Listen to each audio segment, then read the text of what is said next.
So welcome everyone to our Stand Up for Lower Merion and Narberth percolating points on what to do or what does the school board do. So I'm going to start again, as I said, with my little educational thing, and I'm going to share the screen. And there it is. And can you guys see this? Mm-hmm. Yes. Okay, and I'm going to put it in slideshow. So I take stuff from other things, so just that's not everything we're going through. But I do want to give you a little what and why the PA primaries, because in Lower Merion, because we're predominantly a Democratic area, the primaries are just about the general election for school board and commissioners. So again, there's elections twice a year, every year. The primaries in May. We have closed primaries. Only registered voters in the major parties may vote for their candidate. And that's really an issue when it comes to things like local elections, like school board and commissioner. And because the primaries generally, like whoever wins the primary generally wins the general election, having a closed primary takes the voice away from people who are registered as independents. So you might want to think about that. You can always, it's easy to change your party registration and then change it back. So, change it for the primary. You have to do it like a month before the primary, 2 weeks to a month before the primary, and then you can change it back right after. This is the thing I have an issue with, even though I am a committee person. Cross filing is allowed in races. So if you're a Democrat, you could see a slate that has Republicans in it. And if you're a Republican, you can see a slate that has Democrats in it. Just to add to the confusion. And there is an exception to closed primaries. Ballot questions amending the PA law and Constitution are open to all registered voters. On our primary, we're going to have 5 at-large positions for school board, township commissioners, the odd boards, that's 1, 3, 5, 7, 9, 11, 13. Narberth Borough Council, and there might be some other ones in Narberth. I didn't get a chance to look it up. And PA judges, 1 for the Supreme Court, 2 for Commonwealth Court, 1 for Superior, and 1 for the Montgomery County Court of Common Pleas, and a lot of the row officers, but we'll do stuff on that later. Your school directors, just to give you a little oversee curriculum, school disciplinary rules, building and property management, teacher and staff contracts, special education, budget. That's over $300 million for Lower Merion. That is a lot of money. I think it's like 10 times the township budget. So they get to tax you. So school directors are supposed to follow these principles for governance and leadership. And this is from the Pennsylvania School Board Association. Provide every student the opportunity to grow and achieve, advocate earnestly, lead responsibly, govern effectively. These are just the bullet points. There's more to it. Plan thoughtfully, evaluate continuously, communicate clearly. They could do that better. And act ethically. So school board, just so, because people I see get confused about whether to yell at the superintendent or whether to yell at the school board. So the school board sets the policy and for the administration to follow. So if you have an issue with policy, you have to go to the school board. They set the budget, which the administration has to work within, and the school board doesn't get paid. So these are unpaid volunteers. So I try and remember that when I speak to them, and I've been trying to be a little kinder. This, I think, we'll go over later. So I'm going to stop my screen share. And let me close this down so I can see the other stuff that I wanted to do. And all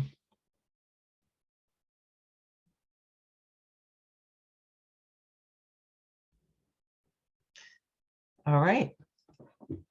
I would like to introduce Reverend, is it Dr. Reverend or just Reverend? Oh, that's so sweet. No, it's just Reverend. Okay. Reverend Virginia Pollard, a former Lower Merion School Board Director. How many years were you school board? 9. Nice. And she's a pastor at Zion Baptist Church, an executive board member for the NAACP Mainline Branch, where we serve together. And you were one of the creators of Box Lunch in a Book, isn't that correct? Yes. I thought so. And I know that I left stuff out, so if you would like to add anything, please do. Oh, well, thank you, Adrian, and thank all of you for having me today. Adrian does such a good job in getting information. She just did my whole spiel here almost. But I've known Adrian, as she just mentioned, I was one of the founders of Box Lunch in a Book program, which works on making sure that even before the pandemic came, there was an educational gap when the children left school in the summer and had all summer to do whatever they did, which is not study. And by the time they got back to school in September, the teachers and the students had to work hard to bring them up to point so that they could continue their education. So a group of us decided that we wanted to work with the children during the summertime with educational fun things to keep them on point academically so that by the time September got back in, they would not have to play catch up. They would be right on point and they continue to learn. And with all that has been being dealt with the pandemic, now also not only do we do that, but we help to feed our students and their families in Lower Merion.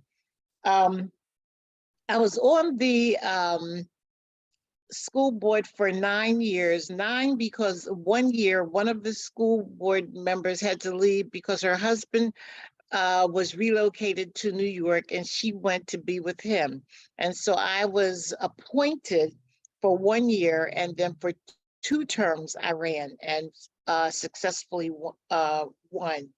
And I must say that while I was on the school board, there were some of the best and some of the most gratifying and also some challenging times being on the school board.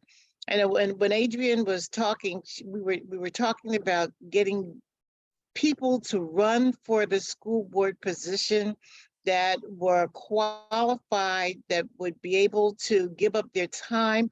And as she repeated a couple of times, the position of a school board director is FREE. We volunteer our time, which is in some ways good because nobody can pay us off. And then other times people said, I had someone tell me they couldn't pay me enough to do the things that you do. So, there's a yin and a yang. But yeah. One of the things that the school board directors, even though they do not, when they run, they are not representing a specific ward like the commissioners are. They run for the entire Lower Merion School District in Norfolk. That's called at large. Yes. If you ever hear that term, at large means the whole large. Yes. Okay. And personally, I think that piece should be changed And the reason why I think that piece should be changed is many people, like for instance, um, uh, I have a degree in music, and I was fortunate enough to be able to know a lot of people across the board because I taught piano privately to many of the students that I was going to represent as a school board member. But even though I am in Ward 4, other people that come from Ward 4 do not know people in Gladwin, do not know people in Narberth, do not know people in Penwyn. And so in my opinion, even though you have debates, you can only get excuse me, my husband is having a little meltdown here. I'm sorry, Isn't that what husbands do? Mm. He had the flu all this week and he's been doing pretty good. And of course, because I'm talking, he's going into a coughing fit. But anyway, one of the things that happens when you have debates, you learn something about the person that's in the debate, but you don't get a good picture of what that person is all about. You don't get a good picture, in my opinion, of how they work with their constituents in the community. You don't get a really good picture of that person. So when we run and we're running at large, people, like we do with anything, you talk to somebody else who knows somebody else who knows somebody else, and then they get to be on that board, on the board. The school board directors, when I got on, it was the Democratic Party was in the majority. And for that, for me, was very good. But we still had differences of opinion, not only with the Republicans that were being represented, but also even Democratic board members who were in the middle. They didn't know whether to vote the way the majority of the Democrat representatives were voting, or they didn't know whether to vote with the Republicans. And that can be a problem. When people are in the middle, then it can, how can I say, it can change the way your outcome will be. And I truly believe that everybody that I worked with on as a school board director, the majority of them had the children at heart. And many of them also had the Lower Merion community at heart, because many of them voiced to us, we are seniors, and many of them didn't have children in the school district anymore, but they lived in Lower Merion. And as stated by Adrian, we have the ability to raise taxes. So therefore, if your children are grown, your children are out of the community, and you and your wife, or just you and your husband are still homeowners in Lower Merion, it becomes a concern that you're paying all of this money in taxes, but yet and still you don't have a person that's in the school district anymore. So it's we have to be able to maintain a good school district, but also we have to be mindful of the people that are living in the school district that have to pay the taxes. And when you do things well and you do things creatively, you can have a wonderful school district without, every time you turn around, raising the taxes. And so Could I ask a question about that? You talked about like disagreements. When do those disagreements happen? Because I've never seen them at a board meeting or even at a subcommittee meeting. And that's why they say that the board is not transparent. Right. Because they say you've never seen it. And I must say there are meetings before the the committee meetings. You know, the school directors meet. And then one of the things I was going to say about a school board director, if anybody's thinking about running for a school board director, don't believe the hype that you have one executive meeting, you have a committee meeting, and then you have your school board meetings. Ain't so. Ain't so. You're meeting constantly because things come up and you want to be able to work with them and talk them out and lash them out before you get in the public. And see, one of the things that our school board does very well is they try to make sure that when we come before you, we have already had our fights and our verbal fights and everything else. So when we come before you, we are coming as a united front. And even if someone is voting negatively for something, it's always done very nicely. So we don't fight in public, but we can fight behind closed doors.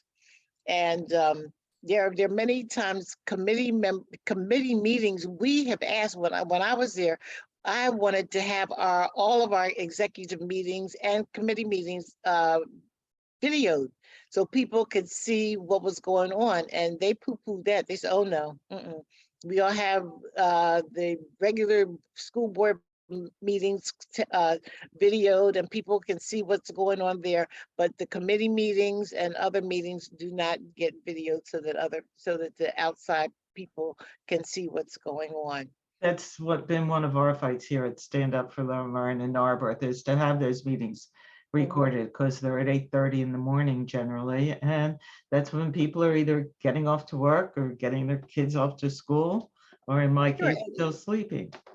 Yeah, and even for like in a lot in my community are single moms. So therefore, even if you're having a school board meeting at 8 o'clock, I mean, look, 8 o'clock is bedtime. 8 o'clock is finishing homework time. 8 o'clock is a very hard time for a single mom to be able to come out to a school board meeting. And so there needs to be, when I was chair of the communications committee, one of the things that I did was if we had a meeting, if one of our meetings was in the morning, we had the next meeting in the evening, so that if you couldn't make the morning meeting, hopefully you would make the evening meeting and you would know what went on in each one of the meetings.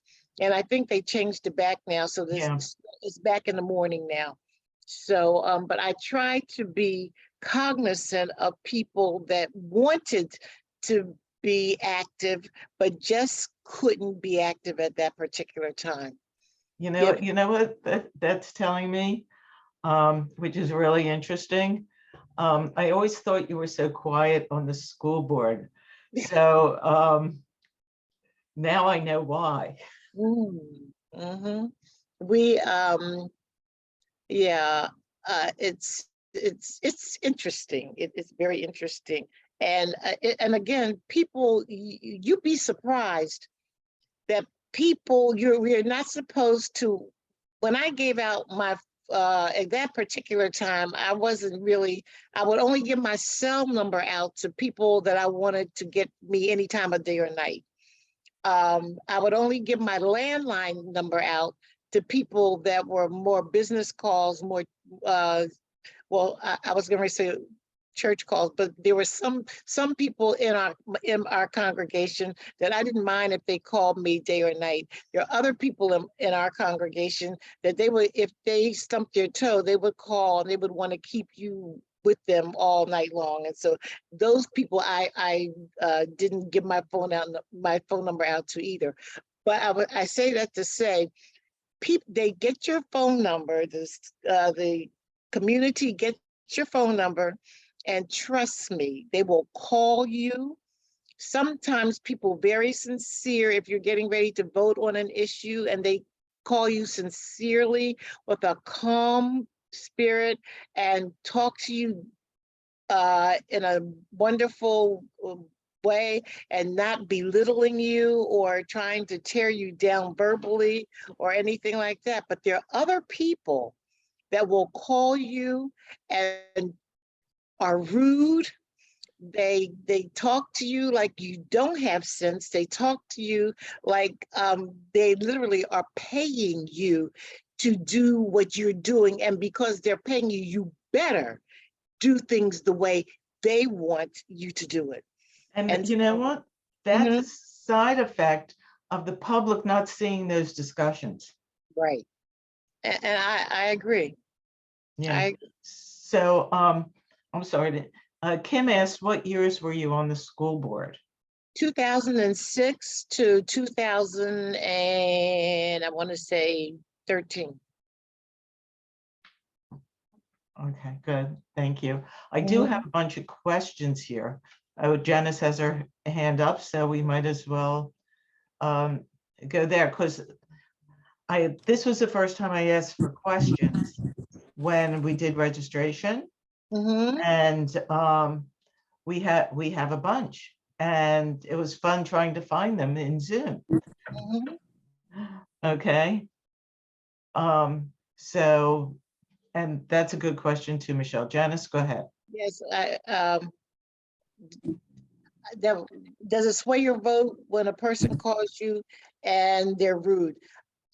I never had it, and I'm going to answer it this way. I never had a sleepless night because even if a person called me and they were rude, I'm like Michelle Obama. If they're taking the low road, you take the high road. And I always tried to maintain my cool with people who called me and were rude. But when I made a vote on the school board, I voted from my conscience. And so whatever they said to me or however they tried to persuade me, when I made a vote, I voted because I felt that that was the right thing to do. Okay. Janice, go ahead. Yeah, hi. Thank you so much for offering your time to educate the community. You're welcome. So my question is about governance because I'm not clear on how decisions are made and what the board is responsible for versus admin. And just as an example, the healthy start time issue that's on the table that many parents have been advocating for. This is just one of many examples. So the board says, oh, admin, that they're going to make the decision, we don't play a role, and then admin says, well, that's the board's decision. So I'm just curious to learn from you, from your time, what your understanding is of governance, like how are decisions made and what's the interplay between the two. Thank you. So, and that's a good question. 2006, they were doing the same, having these same debates. Um, they were talking about trying to have full day kindergarten. They were trying to, they were talking about the start time. We had all sorts of psychologists and pediatric doctors and everybody come in and give good reports and good demonstrations on how it affects a child when a teenager, when they don't get ample sleep and they've been up doing projects and doing schoolwork, and then they have to be to school at 7 o'clock. So that, that's been going on. And yes, administration says it's the board's job. The board says it's the administration's job.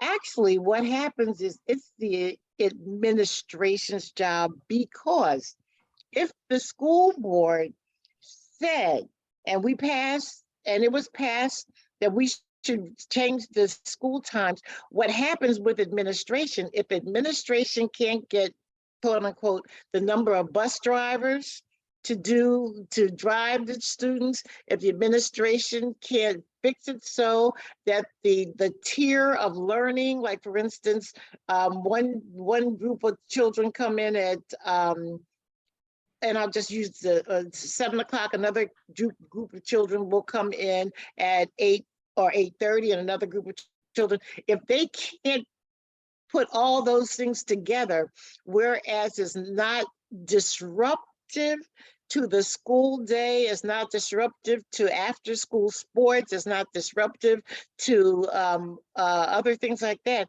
then the administration can hold things up because they say, we just can't see how we can do it.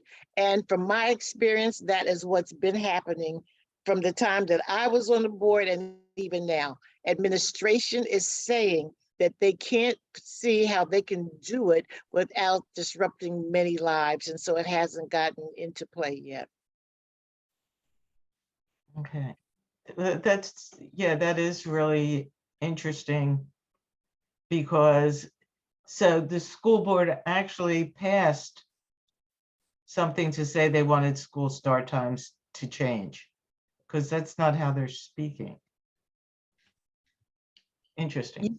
No. I never said that I never said we passed it. I said if we were to pass it, or if the school board was to say we want the start times to change, then administration, Would have to do it. yes. They So would they have- haven't passed it yet. Correct. So that's who we're supposed to nag.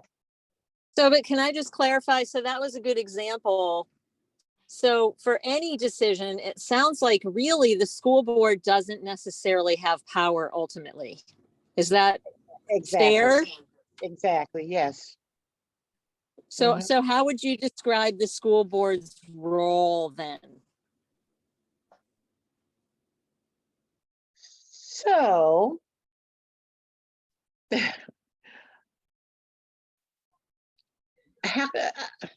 I'm trying to be politically correct here. Yeah, I'm here. It's not necessary.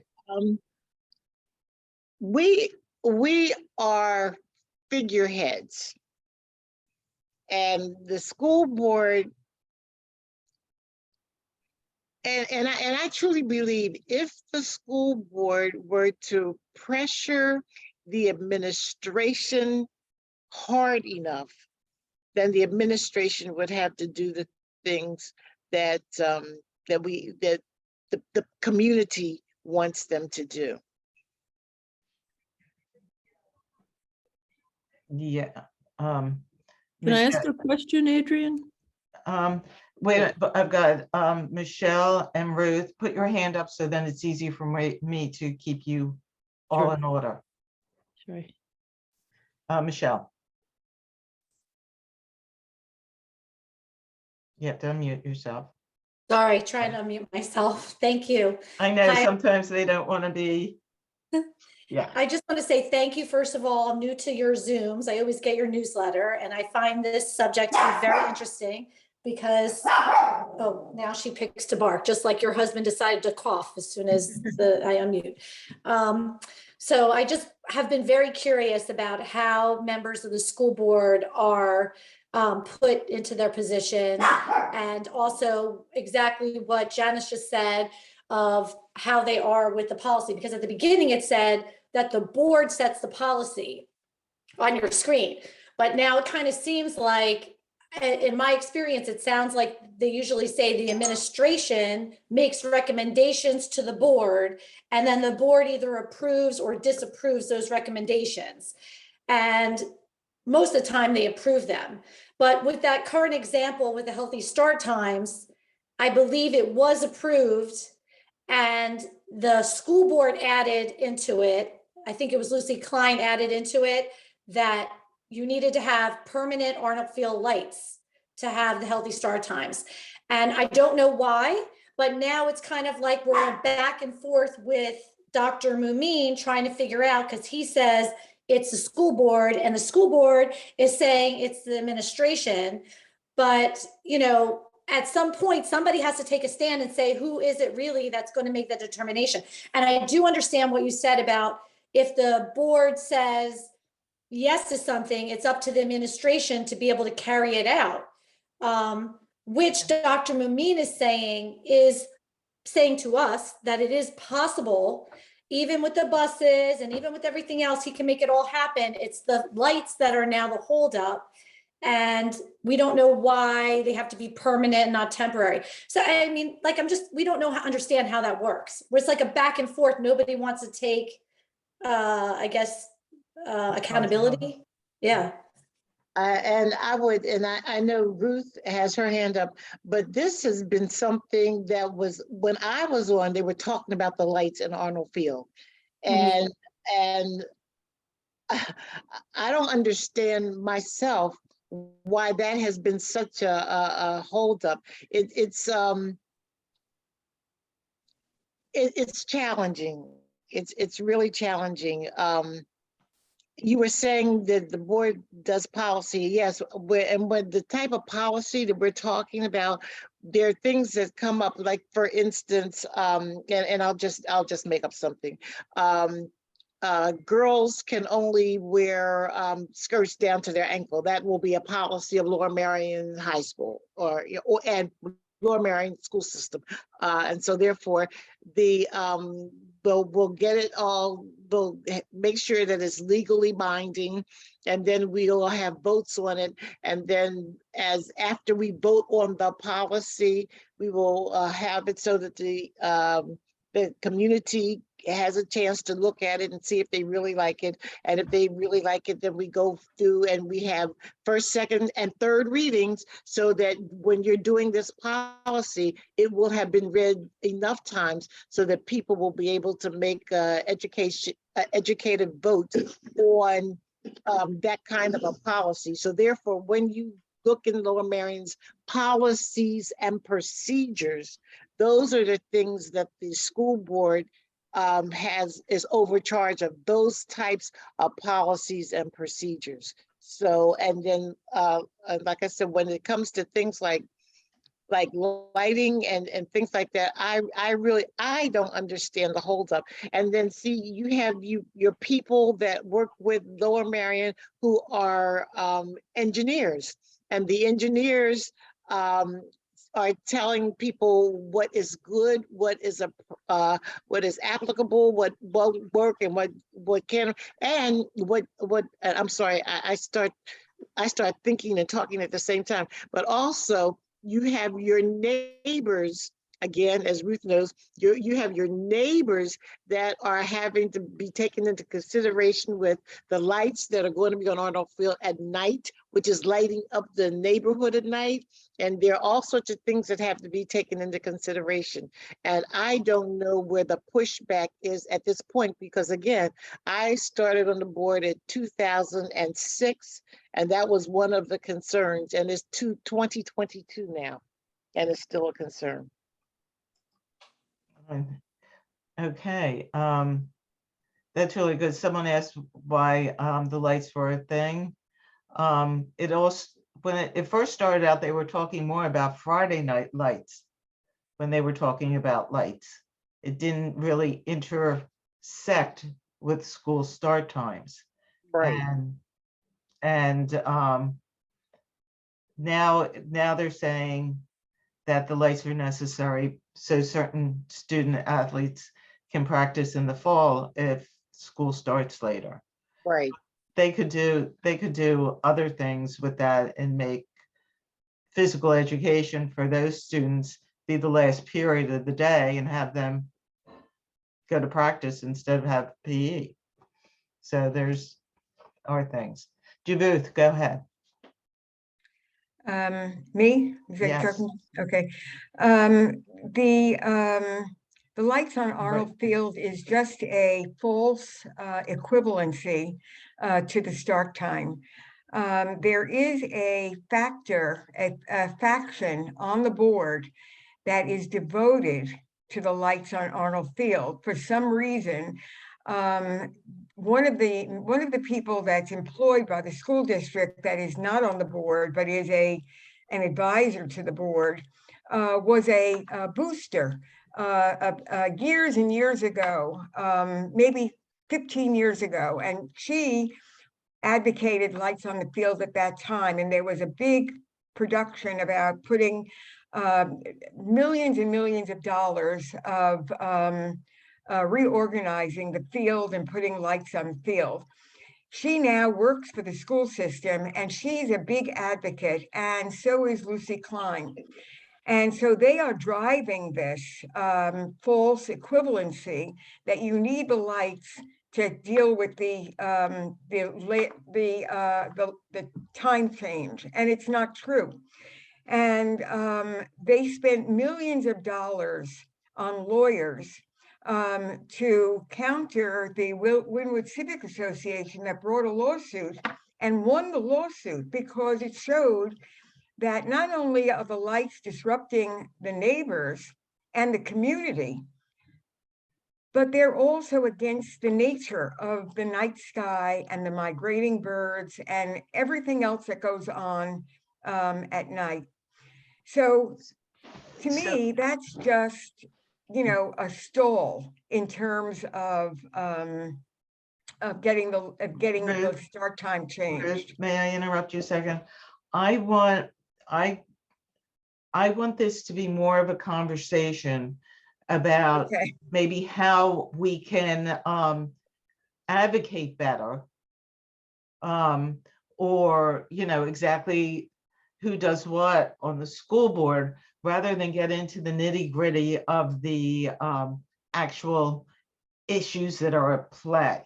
Okay, well, I think also that, you know, I know that Reverend Pollard said that, you know, they argue behind the scenes, but I think that they should argue in front of the scenes. I think that we should see the process, and we don't see the process. We see everybody agrees with everybody else, and there's no discussion, very little discussion, and very little different point of view that we get to see on the board. Totally agree. Deborah. Don't forget to unmute. Yep, hi. Okay, so yeah, I'm actually a little disturbed by the thought that the school board is just figureheads. I'm like Adrian, want to know how to best advocate, you know, for various things, and I'm not sure who to advocate to. I've heard from someone else who used to be on a school board, not in this area, but out in Westchester area, that the school board's there to just kind of rubber stamp the administration.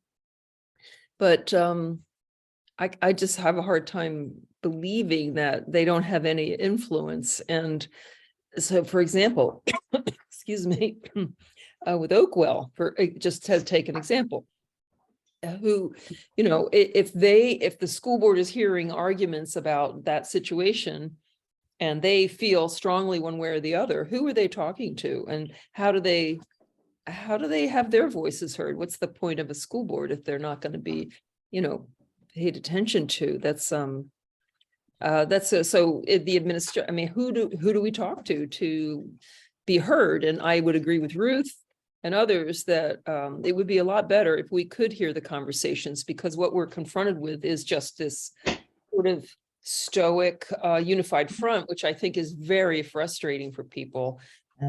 Probably why one of the reasons, not the only reason, that people get so angry, because they really don't know what's going on. They're frustrated. They just they're stonewalled.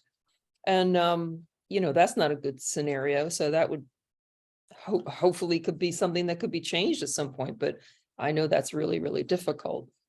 Right. So And anyway, I know I just said a whole bunch of stuff, so no, I understand. And what happens is the squeaky wheel gets the oil in anything. So therefore, when people they feel very strongly about something, they call school board members and they get people to bombard them, to voice their opinion on why this should or this should not be. And then after they bombard the school board members and they have enough people asking them to consider whatever the situation is, then that's when you come back to the executive meetings and then you talk about what people have been calling you about and what their concerns are. And that's when the discussion comes in with the school board directors. okay, so that you can sort of affect change, but you have to really push it with each. Oh, yeah. Okay, thank you. You know, that kind of sounds a little bit like it's against the Sunshine Act. It actually sounds bad. It sounds like it encourages people to be like almost nasty, like you said, because it's like the people who are the loudest that make the most noise are the ones that get their way. It's almost encouraging people to not be respectful and to be rude, which is not how most of us want to behave, even though we feel strongly for the things we're advocating for, you know? It's the frustration. Right. Yeah. Abby, go ahead. And then after Abby, I'm going to go to some of the questions that we got in the when you registered. Sorry, I'm I have people everywhere. I had asked, I'm Abby, by the way. Hi. I had asked a question in the chat that I'm going to ask now as well. This is more about the board role specifically, but I kind of feel like this maybe has something to do with what we're talking about in terms of transparency. But what resources exist for the board? Since this is going to be a very new board, 5 positions are up. It seems like, you know, there might be some institutional knowledge that might not be necessarily passed down or might not be as available. And I'm wondering what resources exist for new board members to kind of, you know, train on the job, and if there's mentorship available or how this works for people who are totally new to this, because I think there are a lot of people who might be in that position. Yeah, when you become a board member, you go through training, and you go through training on each of the things that you are going to be doing, but for instance, finances, policy, communications, everything. Somebody is, You're having feedback there, Virginia. yeah. Yeah, so you know, each board member is trained on how to be a board director. And is that ongoing? Yes. Okay. That's through the Pennsylvania School Board Association. Yes. So there's like, they're sharing best practices of, you know, that kind of stuff. Okay. Yeah. Mhm. And I have some resources that I'll do at the end of the meeting, because it seems, thankfully, that more people are getting, I don't know why. Could everybody unmute? Unmute? Mute. I'll mute myself now. And we'll say, all right, so hey, yay. So a lot more organizations are getting involved in and paying attention to school board. And you have Citizens for Better Elections, you have Pennsylvania School Works, and they did a couple sessions that I have the recordings of.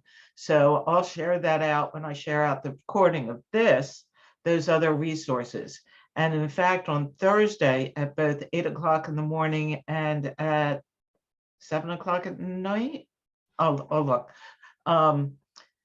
the Pennsylvania School Board Association will have something on running for school board and what it actually means to be a school board member.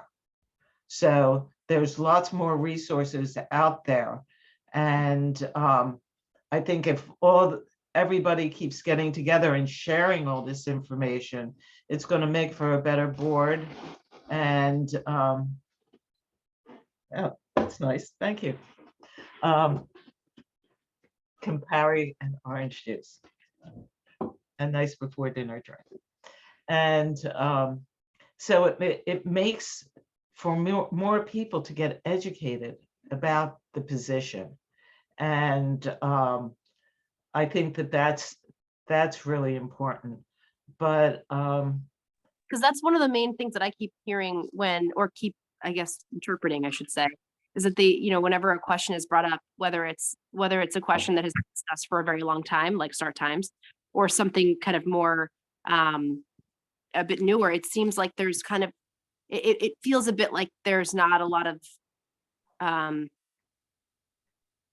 institutional knowledge is the word I'll use for certain things. And so I was curious about how that worked. So. Yeah, there won't be a lot of institutional. Abby, I think it's you. Can you mute again? Sorry. That's right. I think there is a lot of institutional knowledge. I mean, Diane de Bonaventure was there for what, 20 years, it seemed like.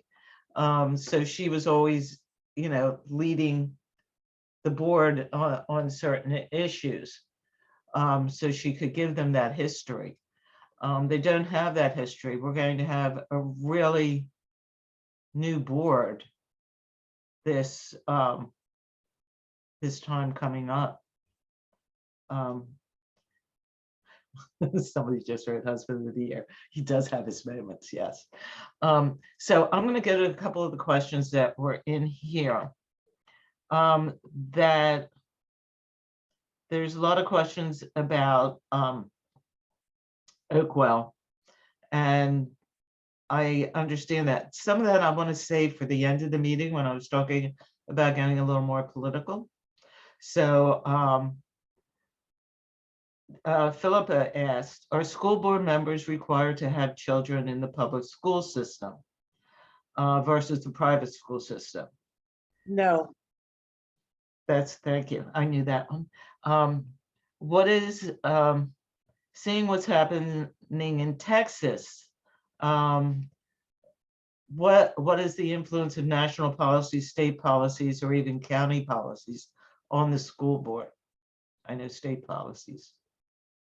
I'm not sure what they mean.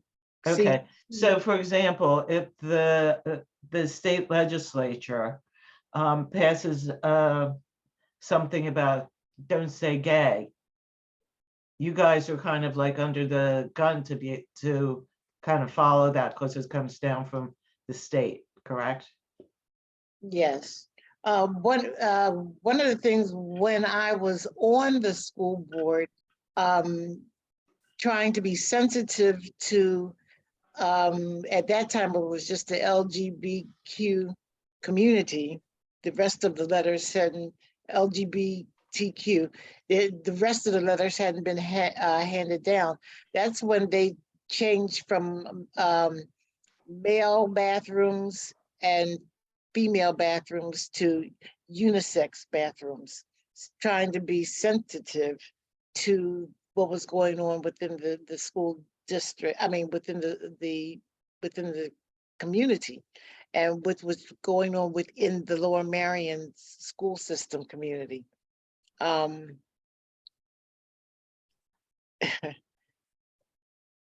Many times there are things that can be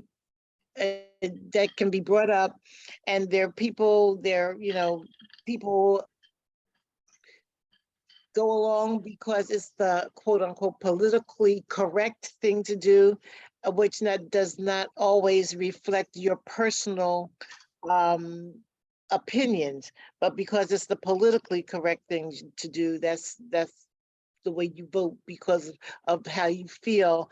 How can I say, as far as your personal feelings are concerned, and your lifestyle, and let's face it, as we are growing up, and as we are how can I say, introduced to so many things, we have to be sensitive to things around it. It's not my way or the highway. So we have to look out for, again, I said in the beginning, we have to be aware and be sensitive to everything that's going on in the entire school district, not just in one particular place or one particular political situation. Okay, Michelle asked, can anybody run for the board? And if you're a resident of Lower Merion or Narberth, yes. Yes. What are the qualifications? I don't know if they really put qualifications out there. Right. The qualifications that I had was I was very active in the community, which I still am active in the community. I had children that went through the school system. I saw disparities in the school system that I wanted to change. So therefore, you can make a noise on the outside, but you can help affect change from the inside. So how do you go about that? Sorry, I just to add on to that. How did you do it? Like if I'm a stay-at-home mom, nobody knows me except for the people that I was on HSA at the school. So let's just say I decided I wanted to be on the school board. I Okay. don't, but if I did, how? Well, you know that there's an election coming.